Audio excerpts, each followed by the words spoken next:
Vamos a abrir la Biblia en el Nuevo Testamento, en la carta a los Filipenses.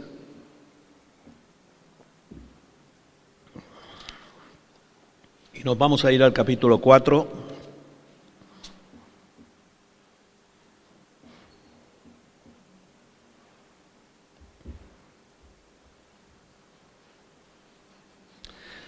Se han estado leyendo textos concernientes a la demanda que nos hace la palabra de Dios de estar firmes. Firmes en Cristo, podríamos llamar o titular a esta predicación, o la vida cristiana normal, y esa vida cristiana normal es la de estar firmes en el Evangelio. Cuando hablamos de estar firmes, no nos estamos refiriendo al término militar, de estar firmes y a la orden, porque eso es una postura, sino de estar consistentes, fundamentados, resistiendo al enemigo y venciéndolo. Se ha leído aquí, ¿verdad? Obedeced, sed obedientes, resistid al diablo. Eso es estar firmes. Un muro que está firme es un muro que resiste los embates, los ataques, de lo que sea, y resiste. Como Jesús dijo, ¿verdad?, al finalizar su sermón en el monte, y lo comparó la vida, ¿verdad? Dice, esto es como dos personas que edificaron su casa, una sobre la arena y otra sobre la roca. El que edificó su casa sobre la arena, cuando vinieron los vientos, las tempestades, las riadas, su casa se cayó porque no tenía fundamento. Pero el que puso su casa sobre la roca, resistió a todo cuanto vino contra él. Y ese es el que oye la palabra de Dios y la pone en práctica. Y hoy esta palabra es interesante porque nos habla de normalidad. Es la vida del creyente. No estamos aquí, no entra en situaciones extraordinarias, ni por arriba ni por abajo, ni por fuerte, o sea, ni por grande ni por chico, sino que está hablando de la normalidad. Eso que a veces nos parece rutinario. Y a veces hablamos mal de las rutinas, pero gracias a las rutinas sobrevivimos, porque no podemos estar permanentemente en tensión. Entonces la rutina, si está bien establecida, se construye de hábitos, y los hábitos nos protegen, porque nos hacen actuar de manera ya un poquito continuada, sin necesidad de estar pensando cada minuto, cada segundo, qué hacemos, qué no vamos a hacer, las consecuencias, etcétera, etcétera, etcétera. Entonces, este texto que vamos a empezar a leer habla de esa normalidad. Y empieza capítulo 4 diciendo, así que. Siempre he insistido en la importancia que tiene en los textos los adverbios, las conjunciones, las preposiciones, porque son las que dan sentido a todo lo demás. Así que, ¿qué os sugiere que el apóstol aquí escriba así que? Evidentemente, el así que nos lleva a todo lo anterior. Por eso cuando leemos la Biblia, como cuando se lee cualquier texto, hay que leerlo integrado en su contexto. Y por eso el peligro que a veces tiene utilizar versículos sueltos, que sí, que se pueden usar, pero nunca olvidando el contexto. Porque si no tenemos en cuenta el contexto, como dice, un texto sin contexto es un pretexto, ¿verdad? Una manipulación. Entonces, ¿qué dice antes? El capítulo 3 está hablando, desde luego empieza también hablando del gozo, que es ese estado de ánimo en el que está el cristiano, el creyente, ¿verdad? Pero el centro de ese capítulo 3 es que Pablo está considerando lo que para muchos es ganancia, la religiosidad. Y él dice que para él la religiosidad no tiene valor. Para mí, dice, todas cuantas cosas que eran para mí ganancia, que era su religión, su fe, su posición como rabino, todo ese tipo de cosas, él las estima como pérdida por amor de Cristo. Es decir, queda atrás lo que es el legalismo, lo que es la ley, para resaltar lo que es la gracia. Nosotros evangélicos resaltamos siempre que somos salvos por gracia. No porque lo digamos los evangélicos, sino porque lo dicen los evangelios, porque lo dice la palabra de Dios. El Nuevo Testamento, ese pacto de Dios que se basa no en tus obras, en lo bueno que eres, sino en la gracia de Dios, es decir, en el perdón de Dios, sin nuestros méritos. No tenemos mérito alguno para que Dios esté en armonía con nosotros. Por eso no podemos juzgarnos los unos a los otros, porque no tenemos mérito alguno. Todos somos salvos por gracia, por la misericordia de Dios. Por eso dice aquí, ¿verdad? Así que, puesto que todo eso es así, dice, hermanos míos, amados y deseados, gozo y corona mía, todos estos piropos dedica el apóstol Pablo a los creyentes en Filipo. Hay que decir que esta iglesia de Filipo era una iglesia muy querida para Pablo. Conocemos la historia de cómo se inició la obra de Dios en Filipo. Si te vas al capítulo 16 del libro de Hechos, allí está relatado, y aparece aquella primera mujer, Lidia, que estaba con otras orando a la orilla del río, y cuando Pablo y los compañeros de Pablo predicaron, ella ya estaba en camino, que era creyente prosélita, ¿verdad? Y invitó a Pablo y a sus compañeros a entrar y quedarse en su casa. Después vino todo aquel jaleo de la chica aquella que adivinaba, porque tenía un espíritu diabólico, un espíritu pitónico. Pablo la liberó porque estaba dando lata y porque estaba además atrayendo para sí la atención en vez de para Dios. Algunos dirían, pero si lo que estaba diciendo es que estos eran los hombres de Dios. Sí, eso es lo que estaba diciendo, pero atrayendo ella el mérito y el protagonismo de todo esto. Entonces, al ser liberada, Pablo y Silas acaban en prisión. Todos conocemos el episodio. Y de ahí se funda la iglesia.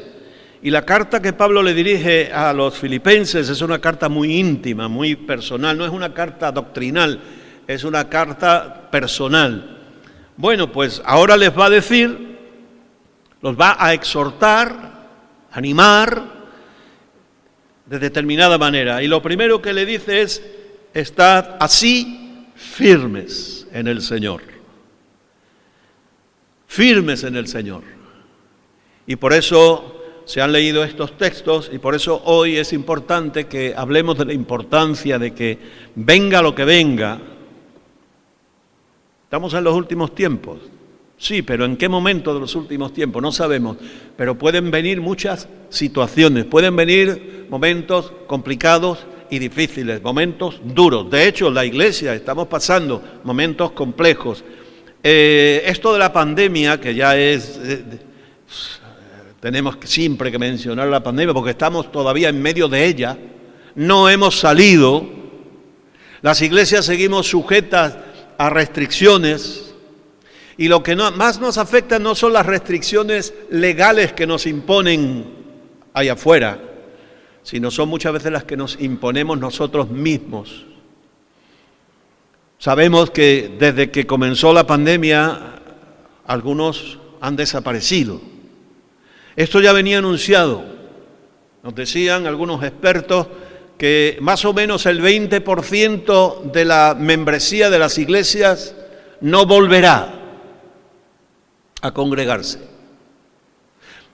Las razones, el miedo, el nerviosismo, algunos aprovechan porque ya casi que no estaban y dicen, bueno, mira, esta es una buena excusa, etcétera, etcétera, etcétera. Entonces las iglesias, todas, están pasando crisis, la nuestra también. Pero las crisis son buenas, porque las crisis nos plantean retos que si sabemos responder a ellos, nos darán crecimiento. Nos darán crecimiento. Y en eso estamos, hermanos, pero para que esas crisis sean positivas para nosotros, nosotros también tenemos que saber reaccionar adecuadamente. Y por supuesto mantenernos en nuestro lugar, mantenernos firmes, saber que el Señor controla todo. Entonces entramos aquí en una serie de puntos. Primero, la palabra de Dios nos habla del gozo. Capítulo 3 era muy explícito, ¿verdad? Gozaos en el Señor, gozaos en el Señor. Disfrutad, hermanos, de lo que es la vida cristiana. La vida cristiana a veces la dibujamos como una vida árida, una vida complicada, un camino tan estrecho que es perjudicial casi para nuestras vidas.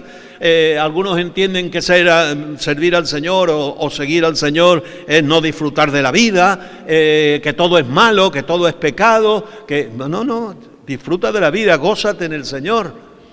Es un fruto del Espíritu, es saber vivir el día de hoy, ¿verdad? Sin el perjuicio del ayer y sin la incertidumbre del mañana, porque el Señor está contigo.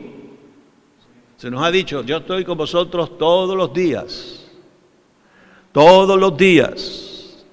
A veces no le vemos, a veces no le sentimos, pero la Biblia nos dice que nuestra seguridad viene de la vista ni del sentimiento, sino de la convicción de la fe, del testimonio del Espíritu Santo en nuestros corazones. Así que lo primero que el creyente tiene que vivir en su normalidad es el gozo, la alegría de ser hijo de Dios, saber que el Señor nos atiende. Es verdad, nos enfrentamos a las carencias, nos enfrentamos a los problemas, nos enfrentamos a montañas que hemos cantado, montañas, pero ninguna montaña es tan grande como nuestro Dios. Y por eso podemos estar contentos y felices. Y aunque hoy lo veas complicado, verás tú como si confías en el Señor y te gozas en Él, mañana lo verás de otra manera. Es muy importante el cómo vemos las cosas y de cómo las pensamos. Después lo vamos a ver. Segundo, es importante en nuestra vida cristiana normal que sepamos entendernos entre nosotros. Aquí hay una exhortación, un ruego que hace Pablo en el versículo 2. Dice, ruego a Evodia y a Síntique que sean de un mismo sentir en el Señor. Asimismo te ruego también a ti, compañero fiel, que ayudes a estas que combatieron juntamente conmigo en el Evangelio, con Clemente también, y los demás colaboradores míos cuyos nombres están en el libro de la vida. Hermanos, la vida cristiana no podemos vivirla aislados. La vida cristiana la vivimos en convivencia, en comunión. Ya sabéis el tema de la comunión. Si hay conflictos entre los hermanos, exclusiones mutuas, no se puede tomar la Santa Cena. No por nada, sino porque sería una contradicción absoluta. Entonces, ser del mismo sentir no significa ser de las mismas ideas. Ser del mismo sentir es que entendemos lo que somos, Somos hijos de Dios, formamos parte de la misma familia, somos miembros de la iglesia, formamos parte del mismo cuerpo, aunque pensemos diferente. Porque nada dice que los creyentes tengan que ser o tener un pensamiento único. Eso lo piden ahí fuera. O piensas como dictan, o eres un paria de la sociedad. Te llamarán retrógrado, te llamarán no sé cuántas cosas te pueden llamar, pero tienes que pensar según ese pensamiento único. Pero en la iglesia no hay pensamiento único. Lo único que hay único es Dios, es un solo Dios. Y una sola verdad, que es Jesucristo. Y recordad que la verdad no es un concepto, porque entonces cada uno tendríamos uno distinto, y por eso tantas verdades, o la posverdad, que ahora se habla de la posverdad, es decir, que no hay verdad, pero la verdad es una persona y es Cristo. Esa es la verdad. Después el Espíritu Santo nos va mostrando cosas, tenemos una mente. El cristiano no tiene esta caja que tenemos aquí, que se llama cráneo, no está vacía. Nosotros tampoco hemos aparcado el pensamiento, no hemos aparcado la mente, ni la hemos apagado. Seguimos pensando, y además aquí lo dice, pensad. Es un mandamiento, pensad. Después dice cómo, pero pensad. Porque la base de nuestra vida es nuestro pensamiento, y de ahí pasa a nuestras emociones, y de las emociones pasa a las decisiones, y de las decisiones pasa a la acción. Curiosamente hoy, cuando he puesto el programa evangélico, yo lo suelo poner los domingos, y ha coincidido que la entrevista del director iba a un matrimonio que yo conocí hace muchísimos años, porque él fue pastor en la iglesia aquí, la iglesia de la Fieide, que fue donde nosotros nos casamos. Él estaba de pastor en aquel momento, nos cedieron el local y nos casamos allí. Y el pastor es Eduardo Brasier. Y también su esposa es psicóloga, y estaban hablando, y el texto que estaban ellos exponiendo era el versículo 8, que ahora vamos a tratar, ¿verdad? Digo, anda, mira qué coincidencia. Qué bien, porque además también algunas cosas capté buenas. Y ella, que es psicóloga, hablaba de eso, de la importancia primero de pensar bien, pensar. Porque hoy vivimos en un mundo muy emocional. Las emociones son importantes, es verdad. Las emociones son importantes, pero la vida del cristiano, la vida del ser humano, se compone de un equilibrio entre pensamiento, es decir, lo que uno conoce, lo que uno sabe, lo que uno discierne, lo que uno siente, lo que uno decide y lo que uno hace. Amén. Y si dejamos que todo ese proceso de nuestra naturaleza como seres humanos, hechos a la imagen de Dios, transcurra por los senderos adecuados, nuestra vida será una vida equilibrada, una vida emocionalmente estable, una vida que irá tomando también el rumbo, ¿verdad?, que Dios quiere que tomemos según el propósito que Él tiene para cada uno de nosotros. Y aquí está rogándole a dos hermanas que se entiendan, simplemente que se entiendan. Para entenderse basta dialogar, negociar, transigir, perdonar, pedir perdón, entenderse y normalizar las situaciones. Y le pide al hermano al que se dirige, ¿verdad?, que ayude. Y podemos ayudar o podemos perjudicar cuando intervenimos en estas situaciones con otras personas. Podemos ayudar o podemos perjudicar. Si tomamos partido, posiblemente perjudiquemos. Si simplemente actuamos con prudencia y con equilibrio y como árbitros y no como parte, pues igual estamos contribuyendo. Nosotros los pastores, ya se lo he dicho muchas veces, cuando nosotros aconsejamos y aconsejamos en conflictos, lo peor que podemos hacer es tomar parte o tomar partido. Y lo que tenemos que hacer es arbitrar para que las personas se entiendan entre sí, para que los hermanos lleguen, ¿verdad?, a conclusiones cristianas, espirituales, y puedan resolver sus asuntos. La vida cristiana es una vida congregacional. Cuando hay gente, hay conflictos, porque somos distintos. Podemos sentir lo mismo, pero igual no pensar lo mismo. Igual no decidir lo mismo. Pero lo importante que resalta la palabra de Dios es que el espíritu sí sea el mismo, es decir, que haya buena voluntad, que todos queramos hacer lo que el Señor quiere que hagamos, ¿verdad? Que vayamos por el beneficio mutuo y el beneficio de los demás. ¿Sabe una cosa? He estado pensando en estos días atrás, porque a veces hacemos tanto énfasis en que somos siervos de Dios, y sí que lo somos, claro que sí, pero ¿saben? Nosotros no servimos a la gente porque somos siervos de Dios. Es bien al contrario. Nosotros somos siervos de Dios porque servimos a la gente.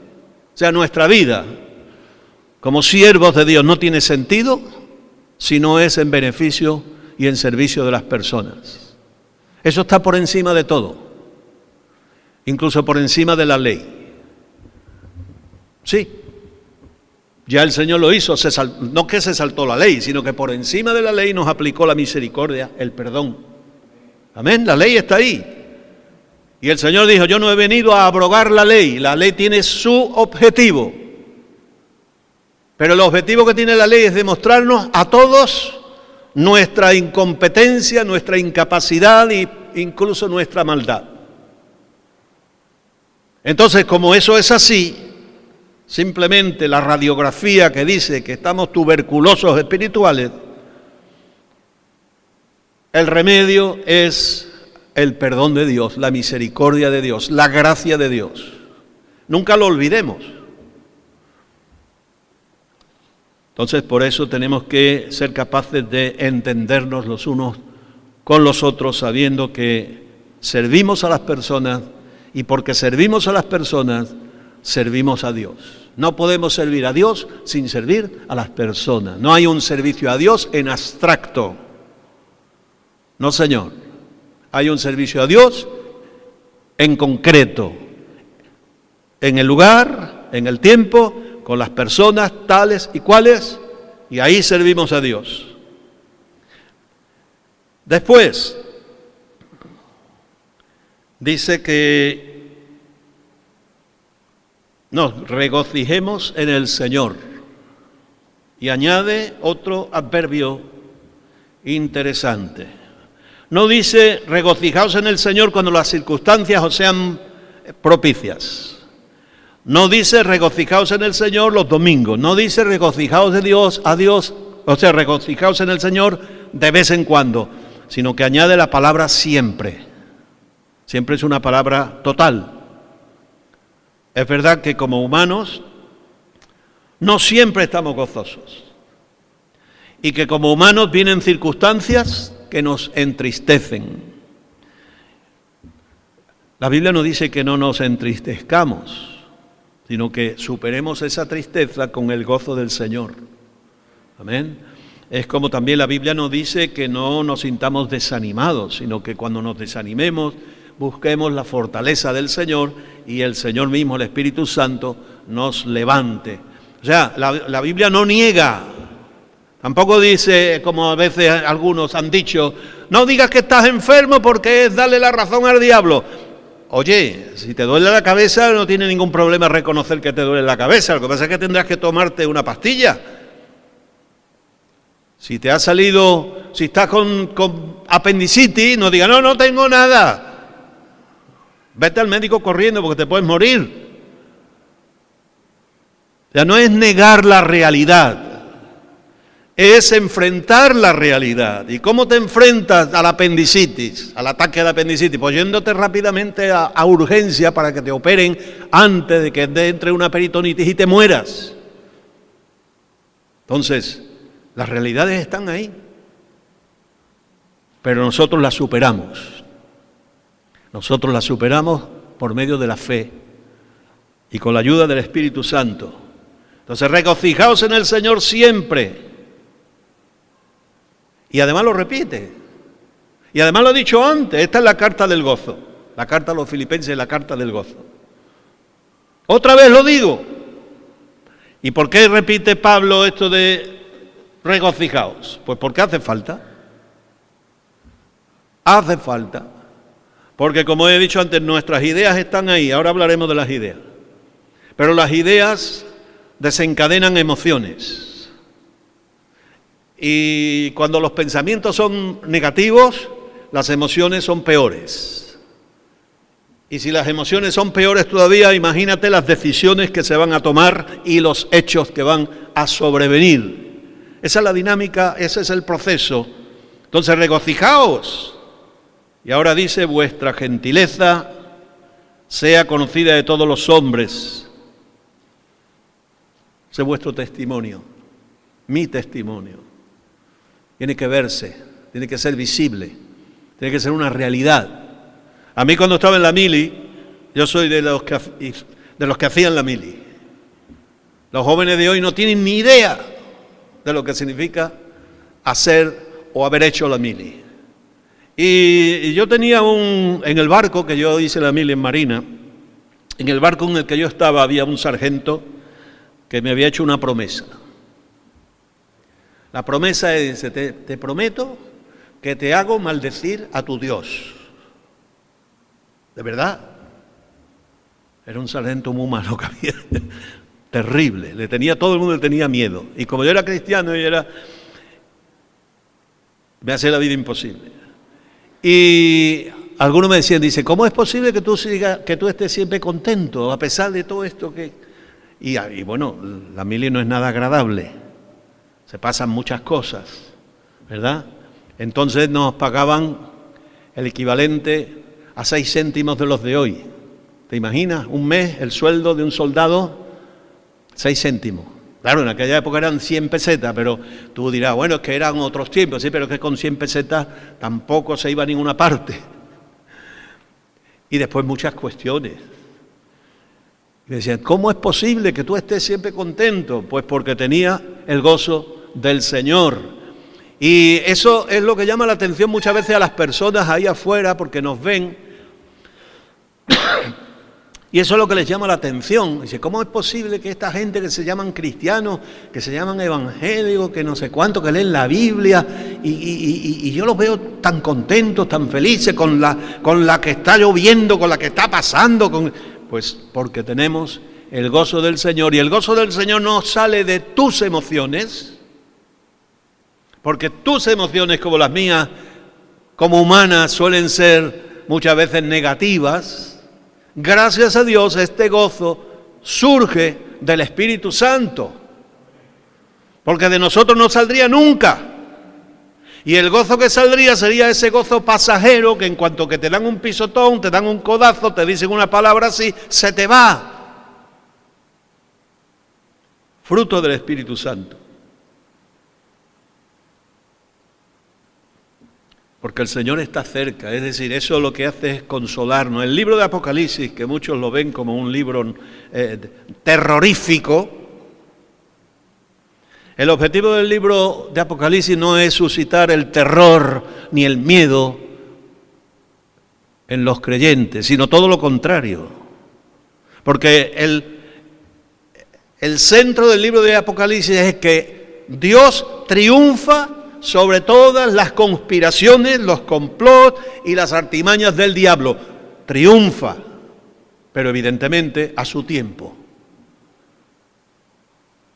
Entonces, el Señor está cerca, hoy más cerca que ayer, más cerca que el año pasado, más cerca que hace 10 años. El Señor está cerca. La gente se da cuenta que mundialmente vivimos momentos absolutamente críticos, no solo por la pandemia, sino por muchas más cosas. Todo se vuelve inestable. Lo que anticipan de aquí a 10, a 15 o a 20 años es bastante Eso sí es terrorífico. Sí es terrorífico.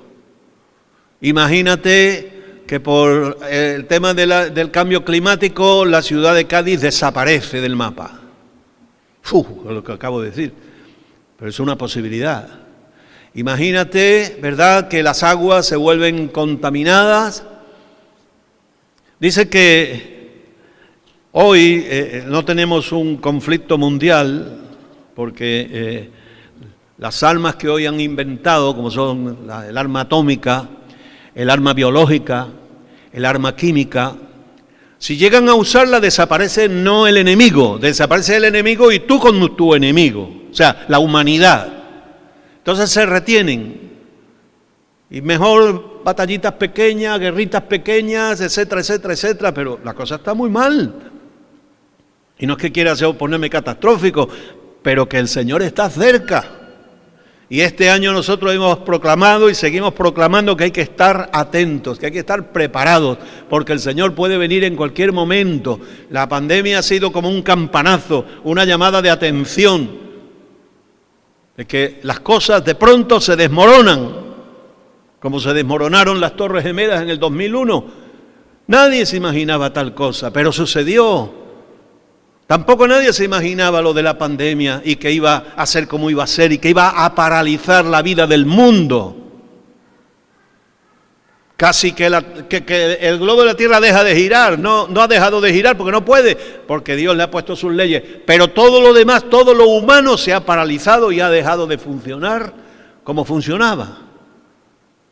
Entonces el Señor está cerca. Después, ¿verdad?,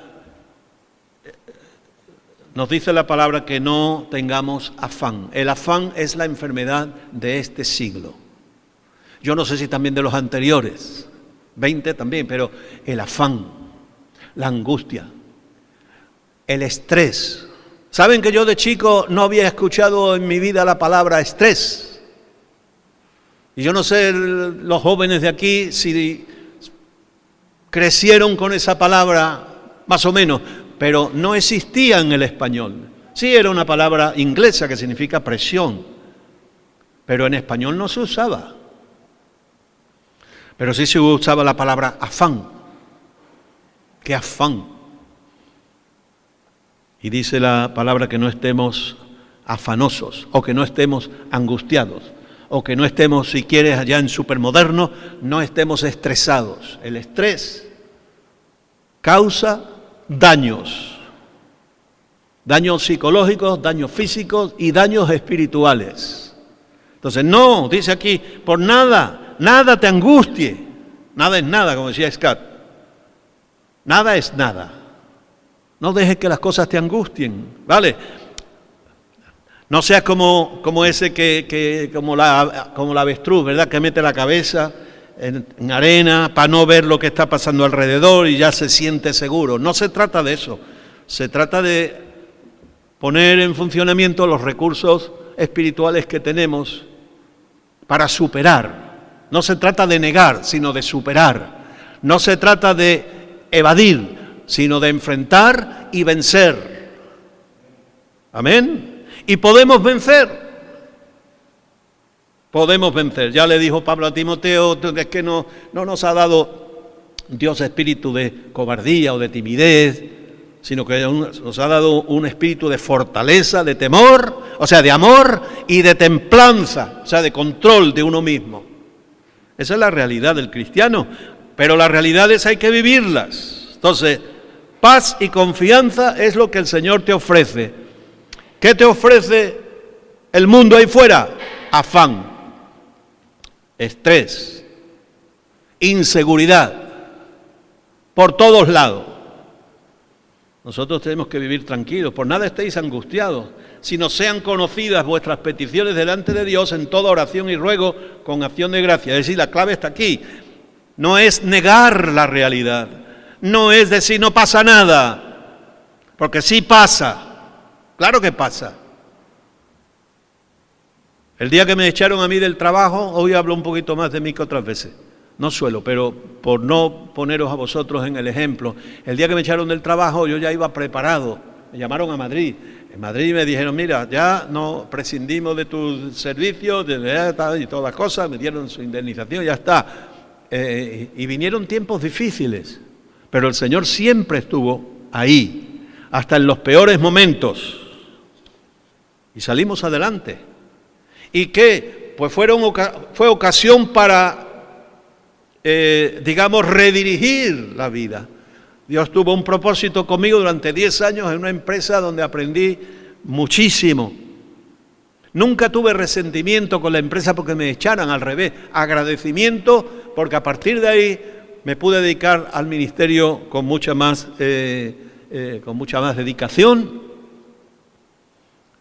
Y cada vez que vino una situación nueva, vino un reto nuevo y una oportunidad nueva para ministerio y para todo lo demás.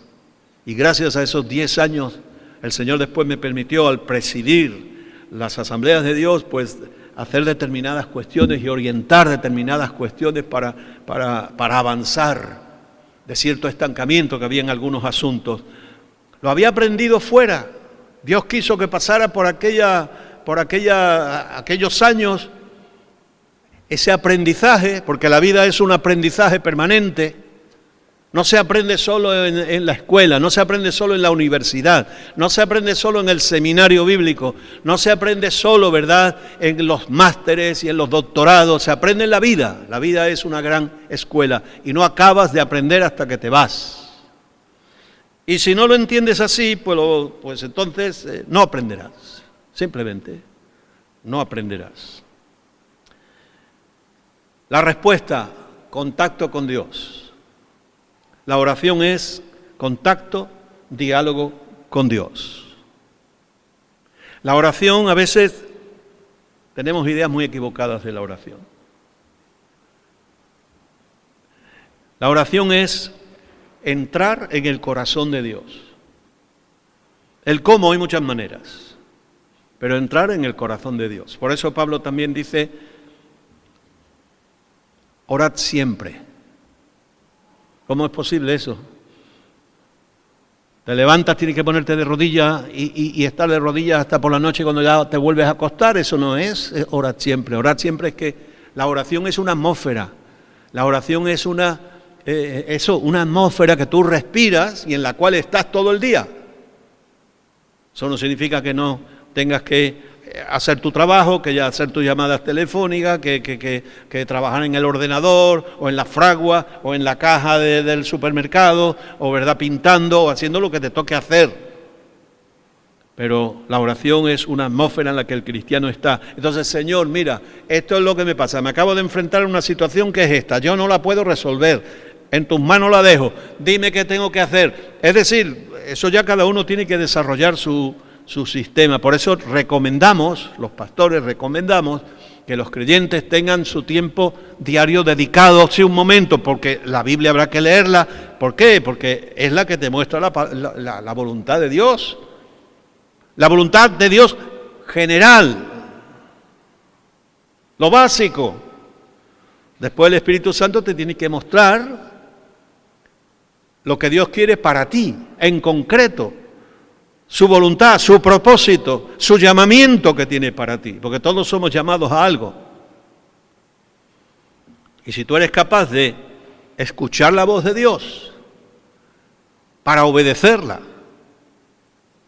entonces verás cómo tu vida cambia. Es muy importante. Y concluye este tema de la oración, todo tipo de oración y de ruego. Tú pídele a Dios todo lo que tú creas conveniente. Ora con el Señor todo lo que te parezca. Cuéntale tu vida. Incluso, en los salmos hay, saben que los salmos, muchos de ellos son oraciones. Y no, hay que tener cuidado cuando uno lee los salmos para saber cuándo habla el hombre y cuándo habla Dios. Porque a veces los salmistas dicen barbaridades, dicen cosas muy feas. Porque ese es su sentir, eso es donde están. Y tú puedes decirle a Dios todo lo que tú quieras. Dios no se ofende porque tú le cuentes. Incluso a veces, Señor, a esa persona quítamela de en medio porque no puedo resistirla. Vale, tú lo puedes decir, ahora Dios te va a tratar y va a hablar contigo y te va a decir, que así no es. Pero tú a Dios le puedes decir todo lo que tú quieras. Él sabe, entiende tu corazón y sabe que somos humanos y sabe cómo somos. Y nos aguanta. Eso es lo tremendo, que el Señor nos aguanta como somos, con nuestros defectos. Vale, pero, dice, pero con acción de gracias. Es decir, dándole gracias a Dios por las muchas cosas que Él te da día a día. Nos quejamos tanto, nos quejamos de todo. Nos quejamos de la gente, nos quejamos de lo que tenemos y de lo que no tenemos, nos quejamos del jefe, nos quejamos del vecino, nos quejamos del gobierno, nos quejamos de todo. Pero tenemos que darle gracias a Dios de lo mucho que nos ha dado, de lo mucho que tenemos, de lo mucho que disfrutamos. Y entonces hay un equilibrio, ¿vale? Sí, es verdad, tu jefe es como es, y no te trata bien, y abusa de ti, y todo ese tipo de cosas. El gobierno es como es, y sí, que ahí fuera pasa esto y lo otro, y que en las escuelas con los niños, todo lo que tú quieras. Pero ¿por qué no te aprovechas de lo bueno que Dios te ha dado, que es mucho? Tus hijos no están en manos de la escuela. Bueno, no dejes a tus hijos en manos de la escuela, porque allí van, pero no los dejes en sus manos. Tus hijos están en tus manos, en tu testimonio, en tus palabras, en tu fe, en tu fidelidad. Ahí están tus hijos. Si somos el ejemplo oportuno para ellos, nuestros hijos no serán arrastrados a lo que no deben, porque estarán seguros, porque están seguros en su hogar, saben claramente lo que es el cristianismo y saben claramente lo que hay ahí afuera. Y es verdad que pasarán momentos críticos, seguro. Todos pasamos momentos críticos, todos tenemos que pasar de la infancia a la vida normal. Y ese tránsito se llama adolescencia, y en la adolescencia, ¿por qué se llama adolescencia? Precisamente porque uno adolece de todo, ¿eh? Está por adquirir, pero no ha adquirido todavía. Y es crítico. Pero lo que tenemos que llevar, nosotros no vamos a impedir que ahí fuera el pecado crezca, aumente y vaya a las máximas manifestaciones. Lo que podemos evitar es que nuestros hijos tomen decisiones erróneas, porque vamos, si las toman por ellos, pues no tenemos nada que decir, pero si la toman por nuestra culpa, por el mal ejemplo, por nuestras palabras inadecuadas y por nuestra falta de fidelidad, por nuestra falta de fe, será culpa, no será de ellos, será nuestra. Y dice que la paz de Dios, el shalom, que para los hebreos es una fórmula, como para nosotros a veces Dios te bendiga. Una fórmula.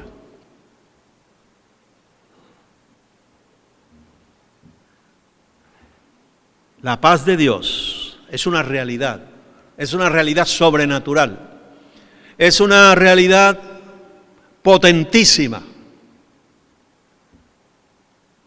que sobrepasa todo entendimiento. Sí, porque es imposible entender que en medio de lo más terrible tú puedas estar en paz, y no alterado, no nervioso, no estresado, no angustiado. ¿Saben que el miedo es una emoción súper peligrosa? Porque el miedo nubla la vista, nubla el entendimiento, te impide discernir, te impide ver las cosas como son, te impide, por lo tanto, tomar las decisiones adecuadas. Y el miedo mata. Entonces, la paz de Dios, que sobrepasa todo entendimiento, es la que va a guardar tu corazón y la que va a guardar tus pensamientos. Qué importante los pensamientos. Ahora vamos a los pensamientos. Porque los pensamientos tienden a divagar. Los pensamientos surgen de informaciones no siempre correctas. Muchas veces son imaginaciones, muchas veces son, ¿verdad?, algo que alguien te ha dicho. Sabéis que vivimos la época, bueno, eso ha existido siempre, de las fake news, que en español se llaman bulos. Y los bulos circulan. Desgraciadamente muchas veces, y yo, vamos, es que me quema, cuando los cristianos difundimos bulos, mentiras que el diablo dice o que alguien inventa, y encima nosotros los difundimos. Yo siempre aconsejo, hermano, cuando le lleguen esas noticias, no las difundas. No las difundas. Porque la mayoría de ellas son bulos, mentiras. Y el mundo cristiano está lleno de ese tipo de bulos. Porque el enemigo es lo que quiere, que los cristianos, en vez de difundir la verdad de la palabra de Dios, difundamos esas tonterías. Porque si difundimos esas tonterías, la gente dirá, mira esta gente, las cosas que dicen, qué disparate, qué tontería. Y es verdad, y nos tendrán por disparateros, nos tendrán por difundidores de todo ese tipo de cosas. Difunde la verdad.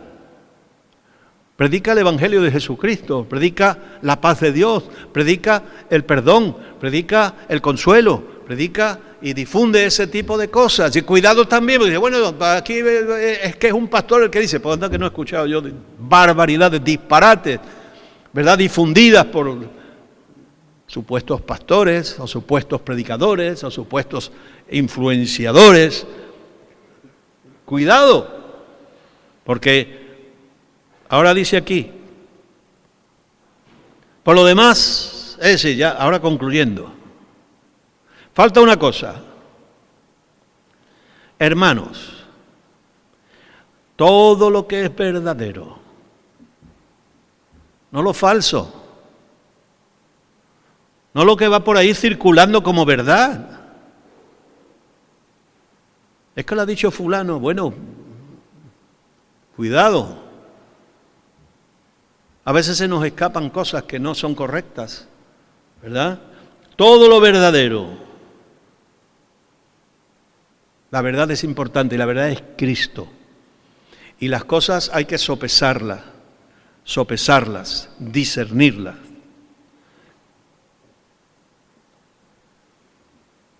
Todo lo honesto, creo que sabemos lo que es honestidad, la rectitud de comportamiento. Todo lo justo es todo lo que se atiene a justicia.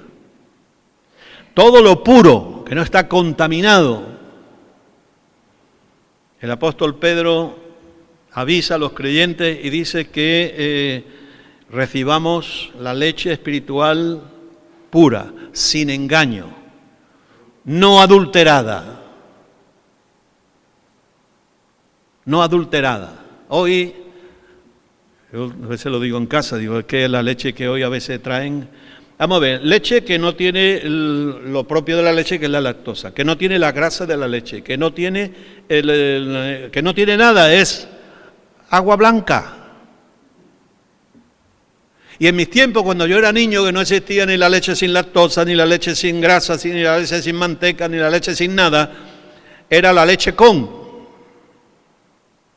qué? La nata es la leche. No, la leche con nata es leche. Pero la leche con agua, yo me acuerdo que a mi casa venía el lechero con unas cántaras y abajo en la escalera de mi casa había un grifo y el lechero pasaba por el grifo todos los días, ¿verdad? Eso es leche adulterada.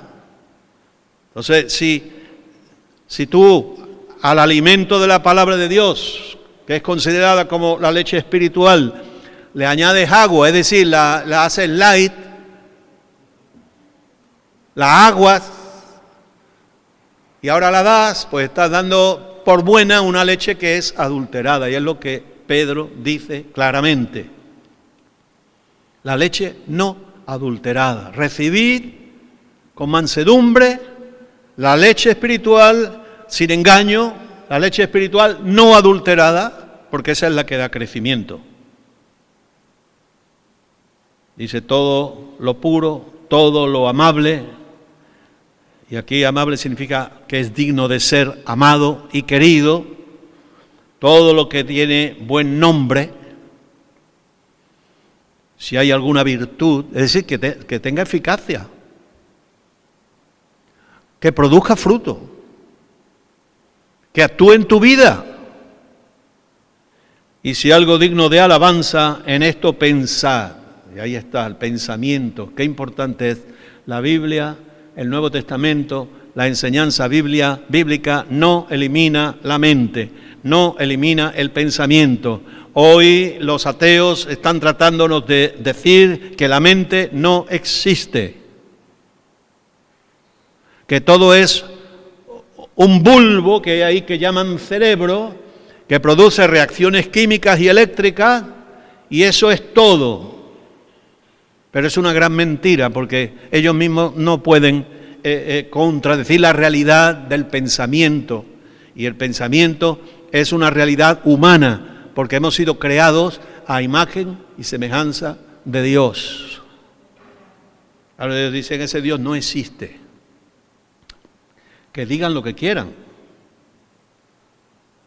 Pero hay realidades que no se pueden negar. En esto pensar. Y ya hemos dicho antes la importancia de lo que pensamos, porque lo que pensamos despierta las emociones. Piensas negativo, tus emociones serán emociones negativas. Y si tus emociones son negativas, tus juicios serán negativos.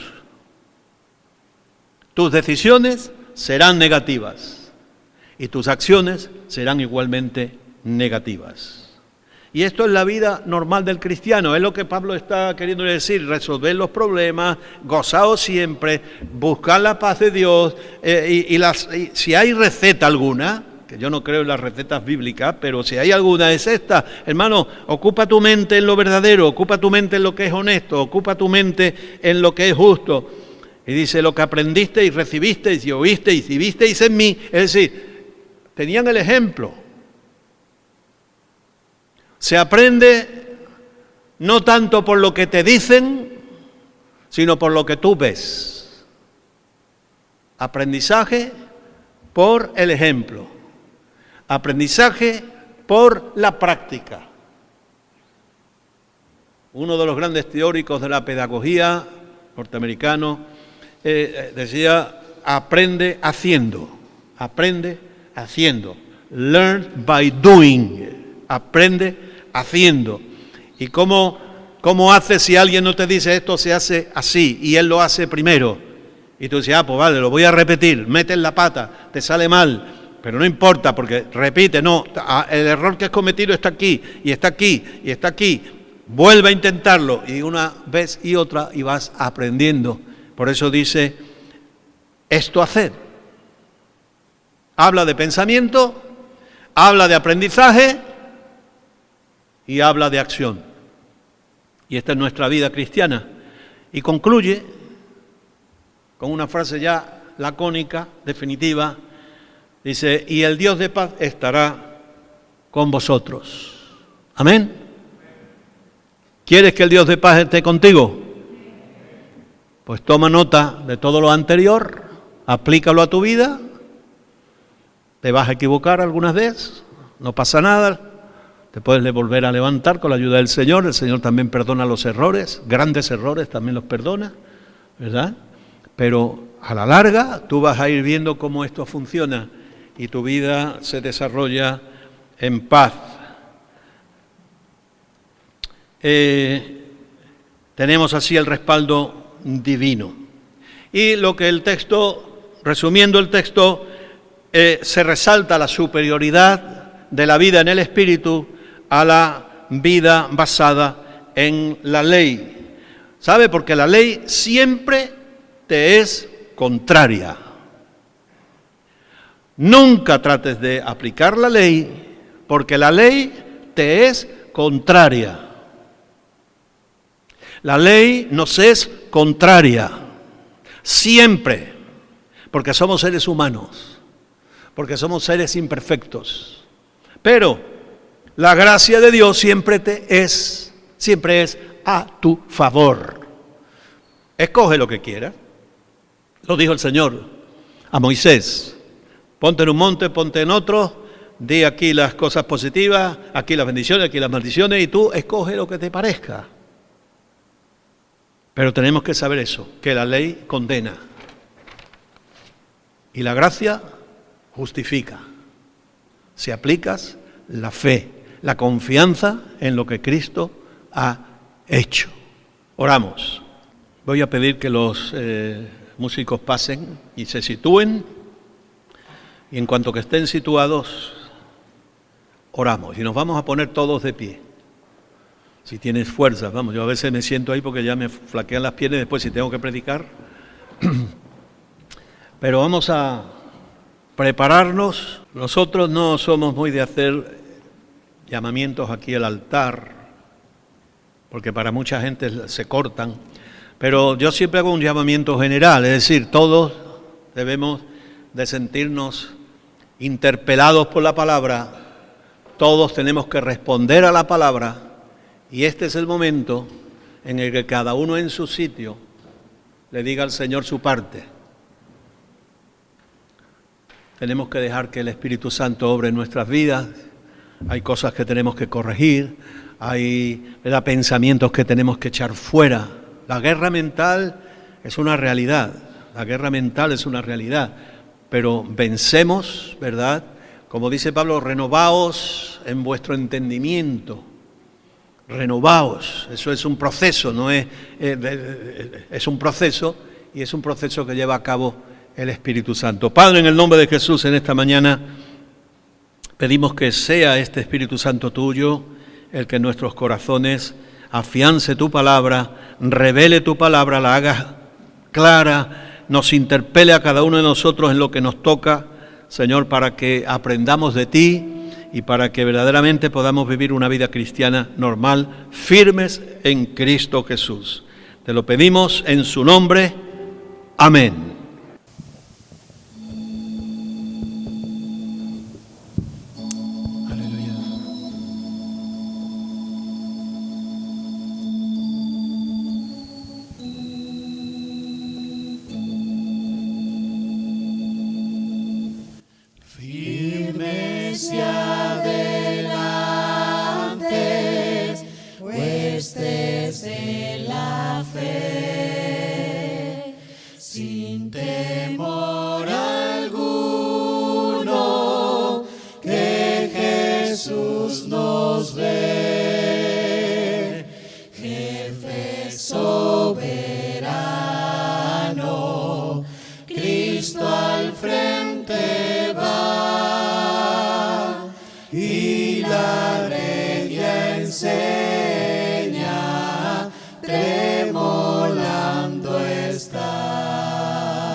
Sagrado nombre de nuestro Adalí, tiembla el enemigo y huye de la lid. Nuestra es la victoria, dad a Dios y óigalo el averno lleno de pavor, firmes y adelante, huestes de la fe, sin temor alguno, que Jesús nos ve. Muévase potente la iglesia de Dios, de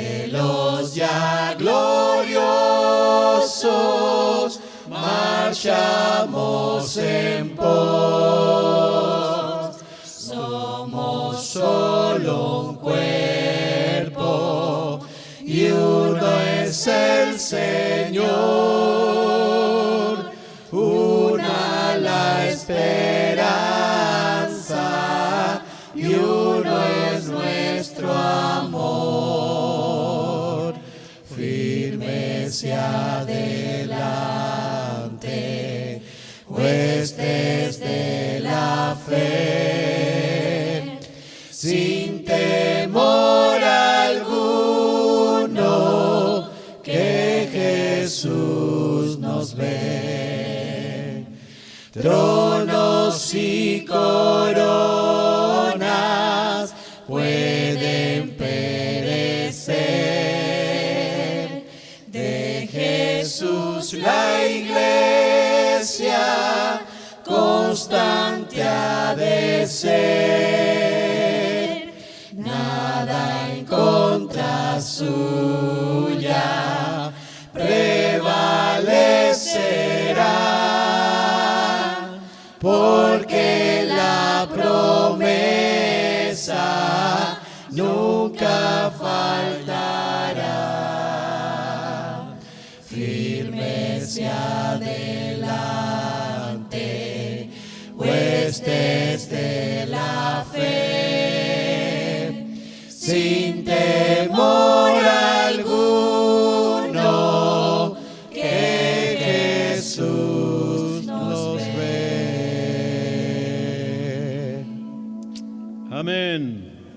Jesús, ahora llévanos con bien a nuestros hogares, que podamos vivir lo que hemos recibido, podamos meditarlo, desarrollarlo, aplicarlo a nuestra vida, hacerlo, Señor, que alimente nuestras almas, que verdaderamente lo podamos digerir espiritualmente y podamos integrarlo en nuestra vida y en nuestra vivencia espiritual. Llévanos con bien, sé con los hermanos que están fuera, con los que salen de viaje, Señor, guárdalos en todo momento. Seas también, como hemos comentado, con las personas que nos siguen por internet, Señor, bendice sus vidas, sea con nuestros ancianos que no pueden participar de nuestros cultos, seas con nuestros enfermos. Pedimos que tú derrames sanidad sobre cualquier hermano que está enfermo en este momento, y pedimos, Señor, que tú seas glorificado en nuestras vidas. Y ahora que el amor del Padre,